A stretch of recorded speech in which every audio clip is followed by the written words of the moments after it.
السلام علیکم ورحمۃ اللہ وبرکاتہ۔ بسم اللہ والصلاة والسلام علی رسول اللہ۔ احسن الکلام کلام اللہ واحسن الہدی ہدی محمد صلی اللہ علیہ وسلم۔ اعوذ باللہ من الشیطان الرجیم، بسم اللہ الرحمن الرحیم۔ رب اشرح لی صدری ویسر لی امری واحلل عقدۃ من لسانی یفقہوا قولی۔ سیدنا عقبہ بن عامر رضی اللہ تعالیٰ عنہ سے روایت ہے، کہتے ہیں کہ ہم صفہ میں تھے کہ رسول اللہ صلی اللہ علیہ وسلم تشریف لائے تو آپ نے فرمایا کہ تم میں سے کون یہ پسند کرتا ہے کہ وہ روز صبح بطحان اور عقیق کی طرف جائے اور وہاں سے بغیر کسی گناہ اور بغیر قطع رحمی کے 2 بڑے کوہان والی اونٹنیاں لے کر آئے۔ تو ہم نے عرض کیا، اے اللہ کے رسول صلی اللہ علیہ وآلہ وسلم، ہم سب اس کو پسند کرتے ہیں، یعنی اتنا بڑا مال مفت میں مل جائے بغیر کسی ظلم کے۔ تو آپ صلی اللہ علیہ وسلم نے فرمایا، کیا تم میں سے کوئی صبح مسجد کی طرف نہیں جاتا کہ وہ اللہ کی کتاب کی 2 آیتیں خود سیکھے؟ یہ اس کے لیے 2 اونٹنیوں سے بہتر ہیں۔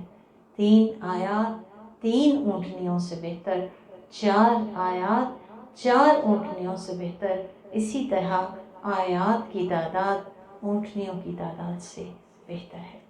تو اللہ تعالیٰ ہمیں توفیق عطا فرمائے کہ ہمارے دل میں بھی یہ بات بیٹھ جائے کہ قرآن کی آیات کا پا لینا دنیا کے بڑے بڑے مال و دولت سے زیادہ افضل ہے۔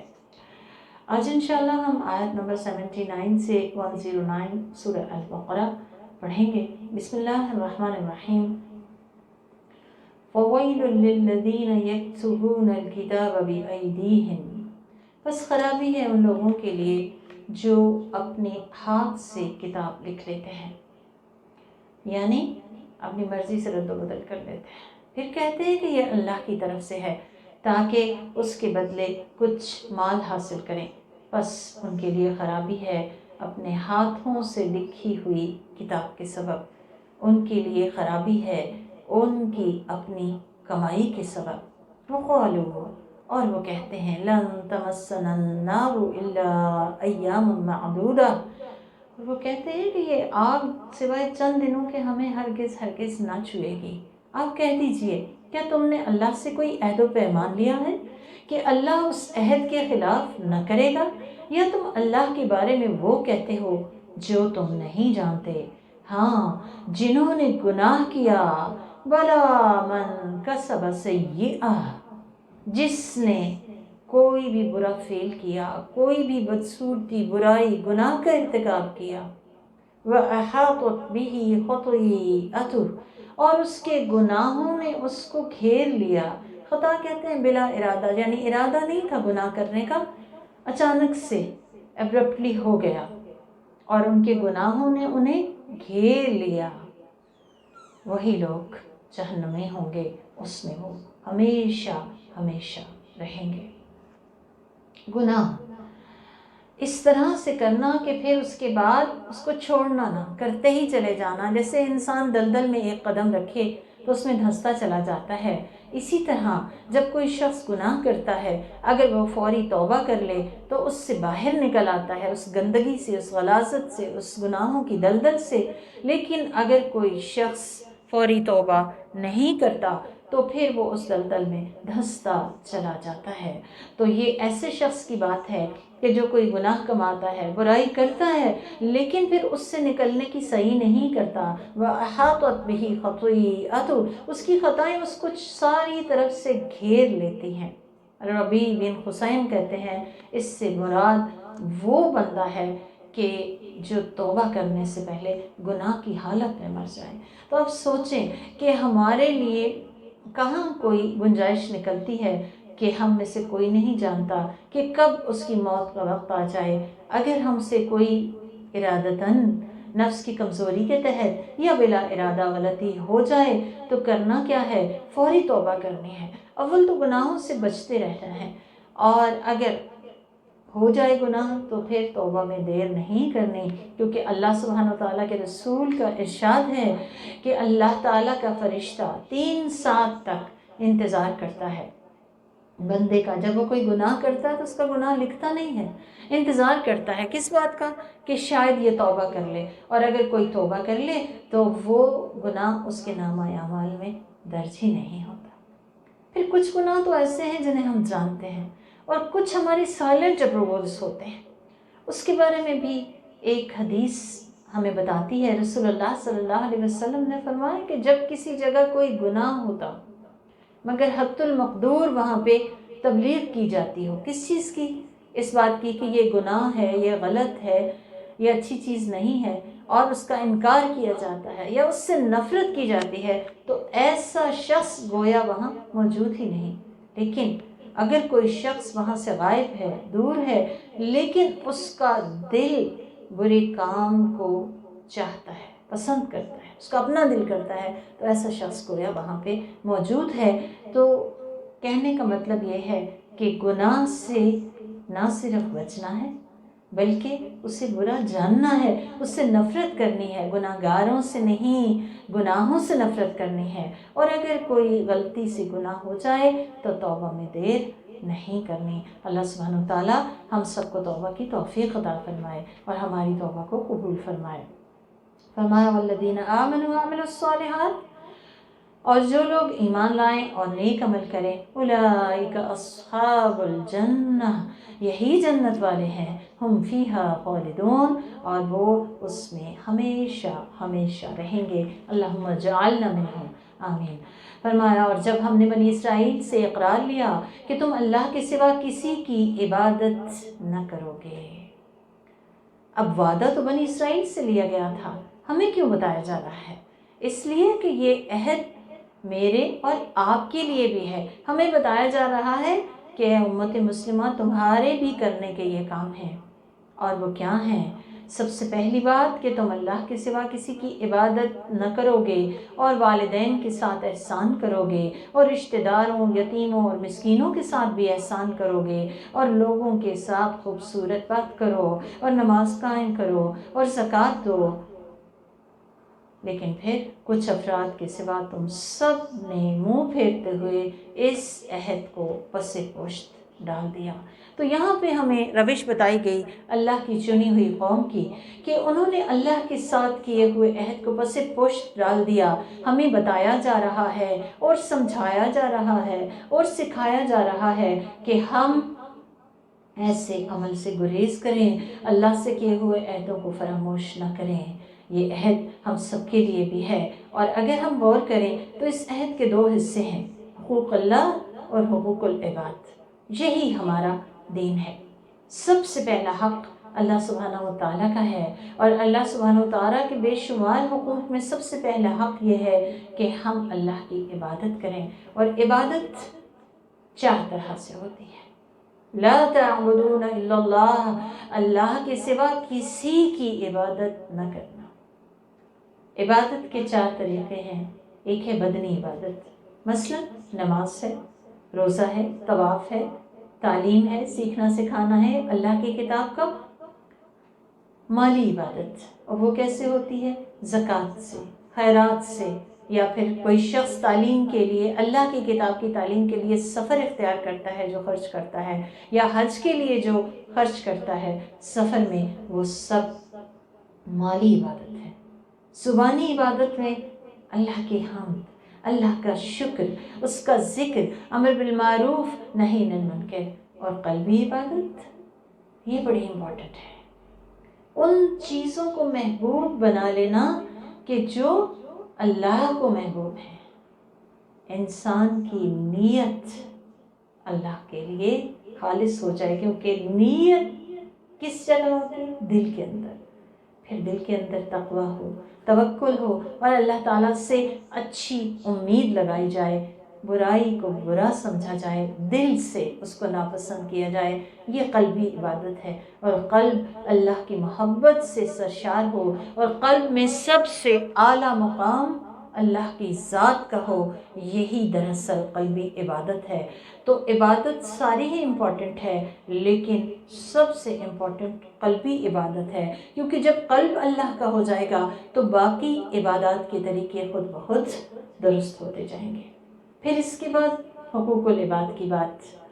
حقوق العباد میں سب سے پہلے والدین کی بات، کیونکہ والدین کا احسان انسان پہ سب سے زیادہ ہے، والدین کی قربانی انسان کے لیے سب سے بڑھ کے ہوتی ہے، اس لیے فرمایا وَبِالْوَالِدَيْنِ احسانا، اور والدین کے ساتھ، ماں باپ کے ساتھ احسان کرو۔ احسان کسے کہتے ہیں؟ سراسر خوبصورت معاملہ، ہر حال میں اچھا، دل میں بھی اچھا، سامنے سے بھی اچھا، وہ برا کرے تب بھی ان کے ساتھ اچھا، اندر بھی اچھا، باہر بھی اچھا، ان کی خدمت، ان کی اطاعت، ان سے محبت، ان کی جو قربانیاں ہیں ان کی اکنالجمنٹ، ان کی عزت و تکریم کرنا، ان پہ خرچ کرنا، اور ان کے مقابلے میں عاجزانہ روش اختیار کرنا، اور ان کا دل خوش کرنا، الا یہ کہ وہ کوئی ایسا عمل ہو جو اللہ کی پسند کا نہ ہو، ادروائز ان کا دل خوش کرنا۔ اور ابن مسعود صحیحین میں کہتے ہیں کہ میں نے پوچھا یا رسول اللہ صلی اللہ علیہ وآلہ وسلم کون سا عمل سب سے بہتر ہے؟ فرمایا وقت پہ نماز ادا کرنا۔ میں نے پوچھا پھر اس کے بعد کون سا؟ آپ نے فرمایا والدین کے ساتھ حسن سلوک کرنا۔ میں نے پوچھا پھر؟ فرمایا اللہ کے ساتھ جہاد کرنا۔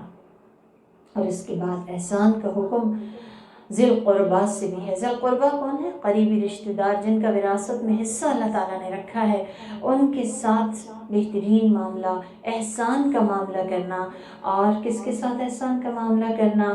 یتیموں کے ساتھ۔ یتیم کون ہوتا ہے؟ جو نابالغ ہو اور اس کا والد دنیا سے چلا جائے۔ والمساکین، اور مسکین کون ہے؟ جو اپنی ضروریات زندگی کوشش کے باوجود بھی پوری نہ کر پائے۔ سب کے ساتھ احسان کا حکم ہے۔ اور ان کے ساتھ احسان کیسے ہوگا؟ کہ سراسر یہ سوچے بغیر اچھا کیا جائے کہ وہ اچھا کرتے ہیں یا نہیں کرتے، ان کی خیر خواہی کی جائے، ان کی مالی مدد کی جائے، اگر ان کو ضرورت ہو، اگر مشورے کی ضرورت ہو اچھا مشورہ دیا جائے، ان کی اچھی رہنمائی کی جائے۔ اور پھر سب سے بڑا حسن سلوک کیا ہے؟ وَقُولُوا لِلنَّاسِ حُسْنًا، لوگوں سے اچھی بات کرو، سچی بات، سیدھی بات، آسان بات، درست بات، جس میں گفتگو اور لہجہ بھی اچھا ہو۔ اور یہ کتنا بڑا صدقہ ہے کہ اللہ کے رسول نے فرمایا الکلمۃ الطیبۃ صدقہ، کہ اچھی بات کرنا بھی صدقہ ہے۔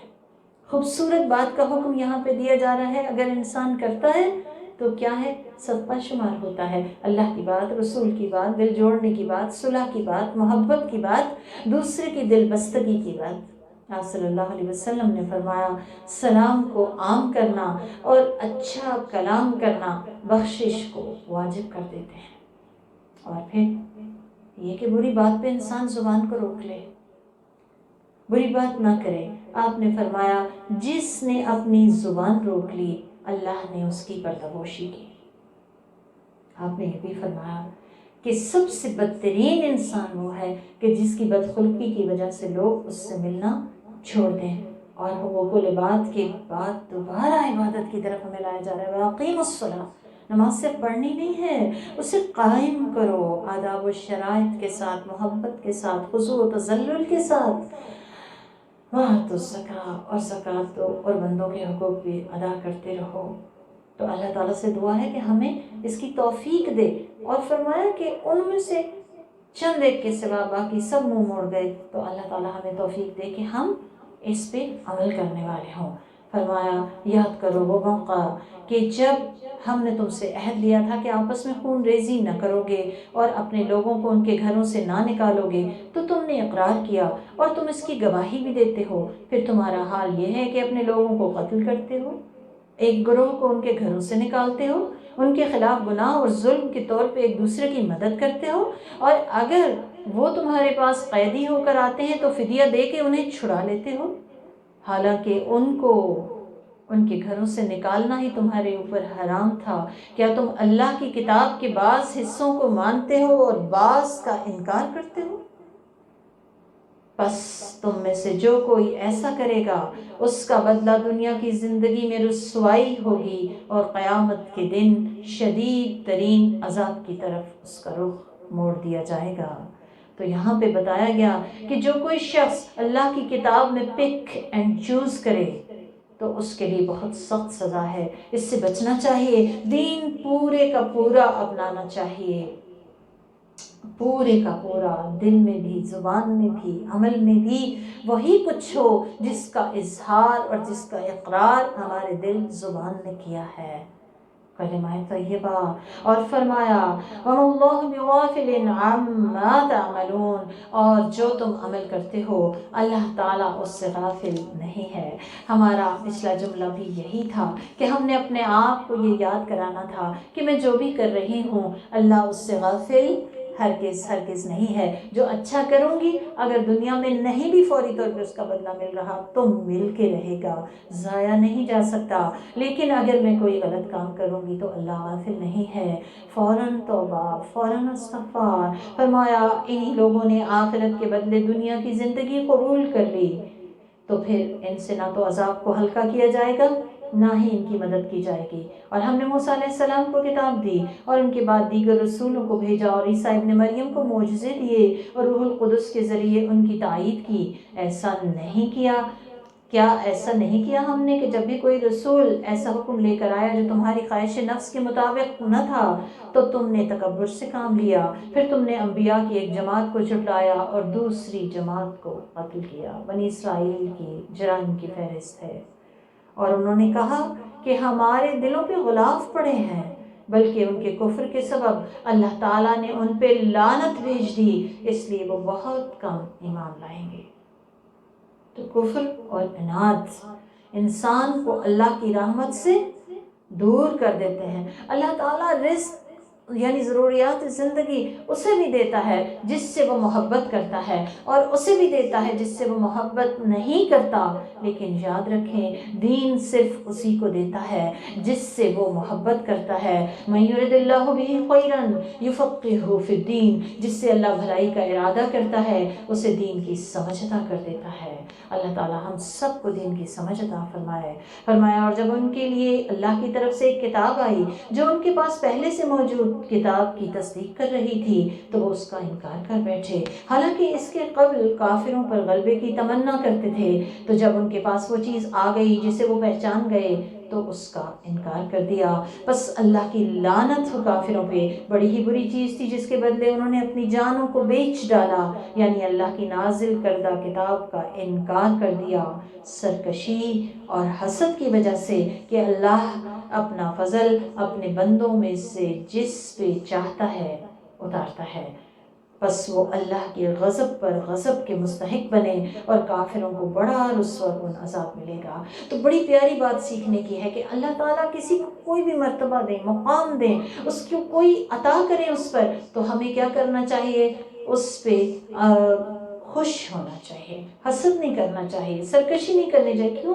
کیونکہ یہ اللہ کی تقسیم ہے، یہ اللہ کا فیصلہ ہے، اس کے فیصلے میں راضی ہو جانا چاہیے، کیونکہ وہ جس پہ چاہتا ہے اپنا فضل اتارتا ہے، تو ہمیں بھی اللہ سے ہی اپنے لیے فضل مانگنا چاہیے۔ فرمایا جب ان سے کہا جاتا ہے کہ اللہ نے جو کتاب اتاری ہے اس پہ ایمان لاؤ، تو کہتے ہیں کہ ہم تو اس کتاب پہ ایمان رکھتے ہیں جو ہم پہ اتاری گئی ہے، اور وہ اس کے سوا یعنی دوسری کتابوں کا انکار کرتے ہیں، حالانکہ وہ بالکل حق ہے اور ان کے پاس جو کتاب ہے اس کی تصدیق کرتی ہے۔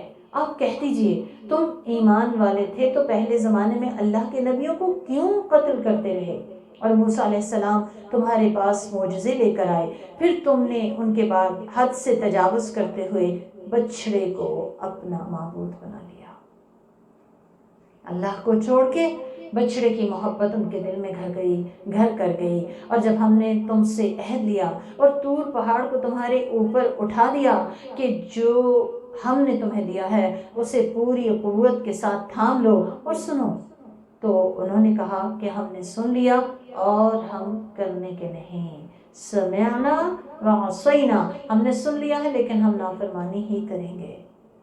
ہم سب کو جائزہ لینا چاہیے اپنا اپنا کہ قرآن سن کے میرا طرز عمل کیا ہوتا ہے۔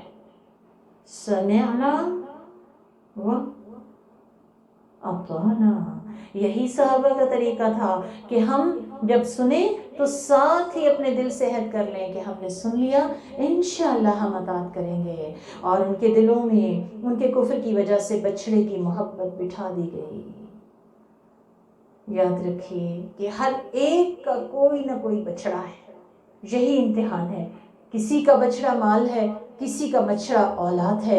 ہمیں ان بچڑوں سے اوپر ہو کے اللہ کی بندگی کرنی ہے۔ یہ محبتیں اپنی جگہ، لیکن سب سے اولین محبت، سب سے غالب محبت، سب سے افضل محبت اللہ کی ہونی چاہیے، اور سب سے بڑھ کے اطاعت اسی کی ہونی چاہیے، کیونکہ جس کی محبت انسان پہ لا دیا جاتا ہے تو پھر وہ اسی کا ہو جاتا ہے، اور جہاں دل چلا جاتا ہے بندہ بھی وہیں چلا جاتا ہے۔ تو اللہ تعالیٰ سے دعا ہے کہ ہمارے دلوں میں اپنی محبت کو راسخ فرما دے۔ آپ کہہ دیجئے کہ اگر تم ایمان والے ہو تو تمہارا ایمان تمہیں بڑی بری بات کا حکم دیتا ہے۔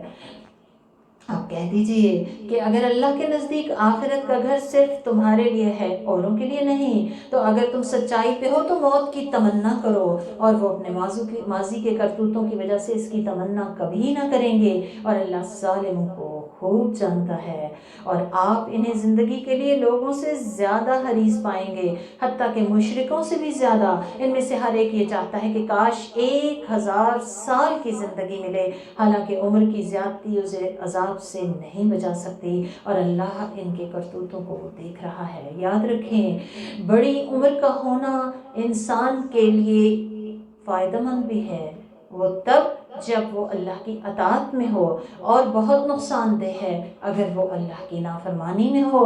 تو ہم سب دعائیں تو دیتے ہیں اپنے بچوں کو، اپنے پیاروں کو، کہ اللہ تمہیں لمبی عمر دے، اس کے ساتھ انہیں صالح عمل کی بھی دعا دینی چاہیے، اور اپنے لیے بھی دعا کرنی چاہیے کہ یا رب جو عمر تو مجھے دے، اس میں مجھے توفیق دینا کہ میں صالح عمل کر کے تجھے راضی کر سکوں۔ فرمایا آپ کہہ دیجئے کہ اگر کوئی جبریل کا دشمن ہے تو اسے کچھ نقصان نہیں۔ اب ہوا یوں کہ کچھ یہود آپ کے پاس آئے اور کہنے لگے کہ ہم آپ سے چند سوال کریں گے تاکہ ہمیں پتہ چلے کہ آپ سچے نبی ہیں کہ نہیں، اور اگر آپ نے ٹھیک جواب دے دیے تو پھر ہم سمجھیں گے کہ آپ سچے نبی ہیں۔ تو آپ صلی اللہ علیہ وسلم نے پوچھا کہ اچھا پھر کیا تم عہد کرتے ہو کہ اگر میں نے ٹھیک جواب دیا تو تم اسلام قبول کر لو گے؟ تو کہنے لگے کہ ہاں۔ اب آپ صلی اللہ علیہ وسلم نے ان کو تمام سوالوں کے جب صحیح جواب دے دیے، آخر میں کہنے لگے اچھا یہ بتائیں کہ فرشتوں میں کون سا فرشتہ آپ کا دوست ہے؟ آپ نے فرمایا جبریل۔ یا ایسے پوچھا کہ آپ پہ وحی کون لاتا ہے؟ تو آپ نے فرمایا جبریل۔ جتنے بھی انبیاء گزرے سب کا دوست جبریل علیہ السلام رہے۔ یہ سن کے یہود نے کہا کہ پھر تو ہم اور آپ اکٹھے ہو ہی نہیں سکتے، ہم تو آپ کو مان ہی نہیں سکتے۔ اگر کوئی اور فرشتہ وحی لاتا تو ہم آپ کو مان لیتے، کیونکہ وہ تو ہمارا دشمن ہے۔ اس پر یہ آیات اتری کہ آپ کہہ دیجئے کہ اگر کوئی جبریل کا دشمن ہے تو اسے کچھ نقصان نہیں، اس لیے کہ اس نے قرآن کو آپ کے دل پہ اللہ کے حکم سے اتارا ہے، جو گزشتہ آسمانی کتابوں کی تصدیق کرتا ہے، اور مومنوں کے لیے ہدایت اور خوشخبری ہے۔ تو خوشخبری چاہیے تو آئیے قرآن کی طرف، ہدایت چاہیے تو آئیے قرآن کی طرف۔ فرمایا جو کوئی اللہ اور اس کے فرشتوں اور اس کے رسولوں اور جبرائیل و میکائیل کا دشمن ہے تو اللہ کافروں کا دشمن ہے۔ یاد رکھیے اللہ کے رسول صلی اللہ علیہ وسلم نے فرمایا، حدیث قدسی ہے کہ اللہ تعالیٰ فرماتا ہے جس نے میرے دوست سے دشمنی رکھی اس کے خلاف میرا اعلان جنگ ہے۔ تو ہمیشہ اللہ کے دوستوں سے دوستی یہی ہمارے لیے فائدے کا باعث ہے۔ اللہ تعالیٰ ہمیں دنیا میں بھی صالحین کا ساتھ دے اور آخرت میں بھی صالحین کا ساتھ دے، اور ہمیں بھی صالحین میں شامل فرمایا۔ فرمائے آمین، اور فرمایا ہم نے تم پہ کھلی آیات اتار دی ہیں اور ان کا انکار صرف فاسق ہی کرتے ہیں۔ کیا ایسا نہیں کہ جب کبھی انہوں نے کوئی عہد کیا تو ان کی ایک جماعت نے اسے پس پشت ڈال دیا، بلکہ ان میں سے اکثر لوگ تو یقین ہی نہیں رکھتے، اور جب ان کے پاس اللہ کی طرف سے ایک رسول آیا جو تصدیق کر رہا تھا اس کتاب کی جو ان کے پاس تھی، تو اہل کتاب کی ایک جماعت نے اللہ کی کتاب اپنی پیٹھ کے پیچھے پھینک دی، گویا کہ وہ اسے جانتے ہی نہیں۔ کتاب کو پیٹھ کے پیچھے پھینکنے کا مطلب یہ ہے کہ اس کو غیر اہم سمجھنا، اس کو اگنور کر دینا، اس کو بھلا دینا، اور اس کو اپنی زندگی کا رہنما نہ بنانا۔ فرمایا ان کی زندگیاں یوں ہو گئی گویا کتاب سے اجنبی ہیں۔ کتاب کس لیے آتی ہے؟ کتاب اس لیے نہیں آتی کہ ہم اسے گھول کے پیا کریں، کتاب اس لیے آتی ہے کہ ہماری زندگیاں اس کے مطابق ڈھل جائیں، اور یہ کب ہوتا ہے؟ جب کتاب کو سمجھا جائے، اس پہ غور و فکر کیا جائے، اسے دل پہ لیا جائے اور اس پہ عمل کرنے کی نیت ہو۔ سفیان بن عیینہ وہ کہتے ہیں لوگوں نے اللہ کی کتاب کو ریشم و دیباج میں داخل کر دیا، سونے اور چاندی سے آراستہ کر دیا، لیکن اس پہ عمل نہ کیا۔ یہی ان کا کتاب کو پیٹھ کے پیچھے پھینکنا ہے۔ ہم ذرا اپنی شادیاں دیکھیں، ہم اپنی بیٹیوں کو قرآن کے نیچے سے گزار تو دیتے ہیں، لیکن انہیں قرآن دے کر رخصت نہیں کرتے۔ بڑی ضرورت ہے اس بات کی کہ قرآن ان کے دل میں ہو، جس مقصد کے لیے کتاب آئی ہے وہ مقصد اس سے نہ لیا جائے تو یہی دراصل کتاب کو پیٹھ کے پیچھے پھینکنا ہے، اور پھر انسان واقعتاً کتاب سے ایسے ہو جاتا ہے گویا کہ اجنبی ہو۔ آج ہماری اکثریت کو دیکھیں، کتاب پڑھی جاتی ہے تو ہمیں کچھ بھی پتہ نہیں چلتا کہ اللہ تعالیٰ ہمیں کیا کہہ رہے ہیں۔ فرمایا اور وہ پیچھے ہو لیے ان باتوں کے جو شیاطین سلیمان علیہ السلام کے عہد سلطنت میں پڑھا کرتے تھے، اور سلیمان علیہ السلام نے کفر نہیں کیا بلکہ شیاطین نے کفر کیا کہ وہ لوگوں کو جادو سکھایا کرتے تھے۔ اب جب اللہ کی کتاب کو پس پش ڈالا تو خرافات کے پیچھے لگ گئے، شیطانوں سے جادو سیکھنا شروع کر دیا، اور کہتے ہیں کہ سلیمان علیہ السلام کے انتقال کے بعد شیاطین نے ان کی کرسی کے نیچے جو مدفون لکھا ہوا خزانہ تھا اس کو نکالا، اور ہر 2 سطروں کے بعد وہ جادو اور کفر کی باتیں اس میں لکھتے چلے گئے، اور لوگوں میں مشہور کر دیا کہ سلیمان علیہ السلام اسی سحر کی بدولت بادشاہ بنے ہوئے تھے۔ چنانچہ جو جاہل لوگ تھے انہوں نے سلیمان علیہ السلام کو ساحر کہنا شروع کر دیا اور ان پہ جادو یعنی کفر کا الزام لگایا۔ اللہ تعالیٰ نے شیاطین کی تکذیب کی اور فرمایا کہ شیاطین نے کفر کیا کہ وہ لوگوں کو جادو سکھایا کرتے تھے، اور وہ اس چیز کے پیچھے ہو لیے جو بابل میں ہاروت و ماروت 2 فرشتوں پہ اتاری گئی تھی، اور وہ دونوں کسی کو جادو سکھانے سے پہلے بتا دیا کرتے تھے کہ ہم تو صرف آزمائش کے طور پہ بھیجے گئے ہیں، اس لیے کفر نہ کرو۔ پھر بھی لوگ ان دونوں سے وہ کچھ سیکھتے جس کے ذریعے آدمی اور اس کی بیوی کے درمیان تفریق پیدا کرتے تھے، اور وہ اس کے ذریعے بغیر اللہ کی مشیت کے کسی کو نقصان نہ پہنچا سکتے تھے، اور لوگ ان سے وہ چیز سیکھتے تھے جو ان کے لیے نقصان دہ تھی اور نفع بخش نہ تھی، حالانکہ وہ جانتے تھے کہ جو کوئی بھی جادوئی اختیار کرے گا اس کا آخرت میں کوئی حصہ نہ ہوگا، اور بہت ہی بری شے تھی جس کے بدلے انہوں نے اپنے آپ کو بیچ ڈالا۔ کاش وہ اس بات کو سمجھتے ہوتے، اور اگر وہ لوگ ایمان لاتے اور تقوی کے راستہ اختیار کرتے تو اللہ کے پاس انہیں بہت ہی اچھا بدلہ ملتا۔ کاش وہ اس بات کو سمجھتے۔ تو دینی اور اخلاقی زوال جب انسان پہ آ جاتا ہے تو پھر وہ اللہ سے رجوع نہیں کرتا بلکہ وہ ٹونے ٹوٹکے اور جادوؤں کی طرف چل پڑتا ہے۔ سحر کیا ہے؟ کلمات جو کہ اثرات رکھتے ہیں، جیسے تعریف کے کلمات ہیں وہ اثرات رکھتے ہیں، آپ کا دل خوش ہوتا ہے تو آپ کے چہرے پہ بھی وہ چیز نظر آتی ہے، اسی طرح تنقید کا اثر ہوتا ہے۔ سحر کہتے ہیں ایسا اثر جس کا سبب ظاہر نہ ہو، جس کے اثرات روح، ذہن، جسم پہ آتے ہیں، وہ جنات کے ذریعے بھی ہوتا ہے، اور مین چیز کیا ہوتی ہے اس میں؟ کلمات کے ذریعے کیا جاتا ہے، جنات کو ساتھ میں شامل کیا جاتا ہے۔ نظر بندی کر دی جاتی ہے، ایسا خیال دل میں ڈالا جاتا ہے کہ انسان کو چیزوں کی حقیقت کچھ سے کچھ نظر آنے لگتی ہے۔ لیکن اس میں جو یاد رکھنے کی بات ہے وہ یہ ہے کہ اللہ کے رسول صلی اللہ علیہ وآلہ وسلم نے فرمایا کہ جس نے جادو کی تھوڑی یا زیادہ چیز سیکھی، اللہ سے اس کا معاملہ ختم ہو گیا۔ لہٰذا جادو کو چاہے توڑ کے لیے اختیار کیا جائے یا آغاز کیا جائے، ہر حال میں اس سے بچنا چاہیے، یہ شیطانی کام ہے۔ اور جب انسان شدید جذباتی کیفیات میں ہوتا ہے تو تب وہ زیادہ اس کا شکار ہو جاتا ہے۔ جب وہ جسمانی اور روحانی طور پہ کمزور ہوتا ہے تب جادو اس پہ زیادہ غلبہ پا جاتا ہے، زیادہ اثر انداز ہوتا ہے، اور بہت بڑا نقصان ہے اس کا، اور وہ یہ ہے کہ انسان کا ایمان ختم ہو جاتا ہے، لوگوں کے دلوں میں اس کے لیے نفرت آ جاتی ہے، معاشرے میں نیگیٹو چونکہ وہ کام کر رہا ہوتا ہے تو اس میں بھی بے چینی پھیلتی ہے، اور سب سے بڑھ کے یہ کہ آخرت برباد ہو جاتی ہے۔ اب سوال یہ ہے کہ اس سے بچیں کیسے؟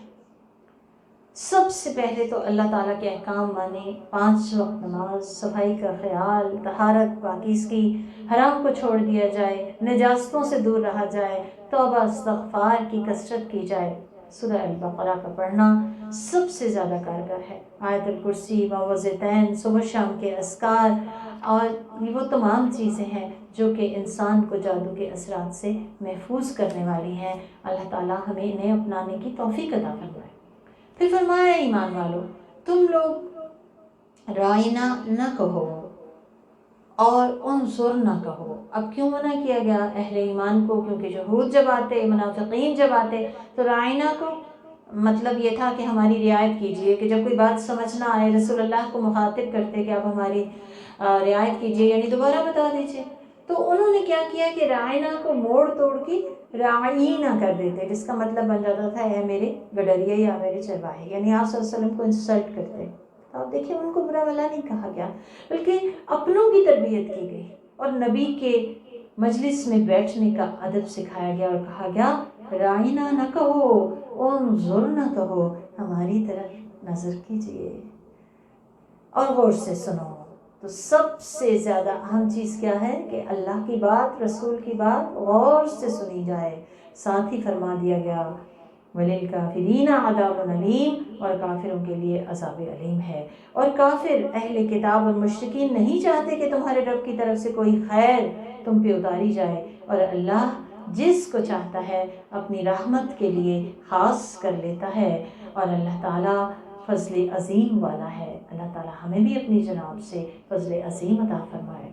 فرمایا جب ہم کوئی آیت منسوخ کر دیتے ہیں یا اسے بھلا دیتے ہیں تو اس سے اچھی یا اس جیسی دوسری آیت لے آتے ہیں۔ کیا تمہیں معلوم نہیں کہ اللہ تعالیٰ ہر چیز پہ قادر ہے؟ کیا تم جانتے نہیں کہ آسمان اور زمین کی بادشاہت اللہ کے لیے ہے، اور اللہ کے سوا تمہارا نہ کوئی ولی ہے اور نہ کوئی مددگار؟ کیا تم چاہتے ہو کہ اپنے رسول سے اس طرح کے سوالات کرتے رہو جیسے اس سے قبل موسیٰ علیہ السلام سے سوالات کیے جاتے رہے؟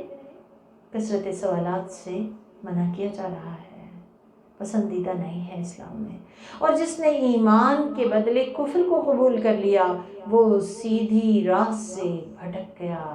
تو جب بھی فیصلہ کرنا ہو 2 میں سے 1 کا، تو ہم نے کیا کرنا ہے؟ اللہ کا راستہ اپنانا ہے۔ اللہ تعالیٰ ہمیں اس کی توفیق عطا فرمائے۔ فرمایا بہت سے اہل کتاب چاہتے ہیں کہ کاش وہ تم لوگوں کو ایمان لے آنے کے بعد کفر کی طرف لوٹا لے جائیں۔ وہ لوگ ایسا محض حسد کی وجہ سے اور ان پہ حق واضح ہو جانے کے بعد ایسا کر رہے ہیں۔ بس تم لوگ عفو درگزر سے کام لو یہاں تک کہ اللہ تعالیٰ اپنا حکم بھیج دے۔ حاسدوں کے حسد کی بات ہے کہ وہ حسد کس بات پہ کرتے ہیں؟ ہمارے ایمان پہ حسد کرتے ہیں۔ حاسدوں کے حسد سے نبٹنے کا طریقہ بتایا گیا، فاعفو، درگزر کرو، وصفحو، بالکل چھوڑ ہی دو، جسٹ اوور لک کرو، کوئی مقابلہ بازی نہیں، کوئی جواب نہیں، بس حتی یأتی اللہ بامری، یہاں تک کہ اللہ اپنا فیصلہ لے آئے۔ بات یہ ہے کہ ہم خود مقابلہ کرنا چاہ رہے ہوتے ہیں، اور اگر ہم اپنا معاملہ اللہ پہ چھوڑ دیں تو ہو سکتا ہے فوری جواب نہ آئے، لیکن یہ نہیں ہو سکتا کہ کوئی ہمارے ساتھ زیادتی کرے اور اس کو بدلہ نہ ملے۔ تو ایسے میں کیا کرنا ہے؟ معافی اور درگزر اور اپنا معاملہ اللہ کے سپرد کرنا ہے۔ اور آج کا آخری جملہ جو ہم نے یاد رکھنا ہے پورا ہفتہ، ان اللہ علی کل شیء قدیر، بے شک اللہ تعالیٰ ہر چیز پہ قادر ہے۔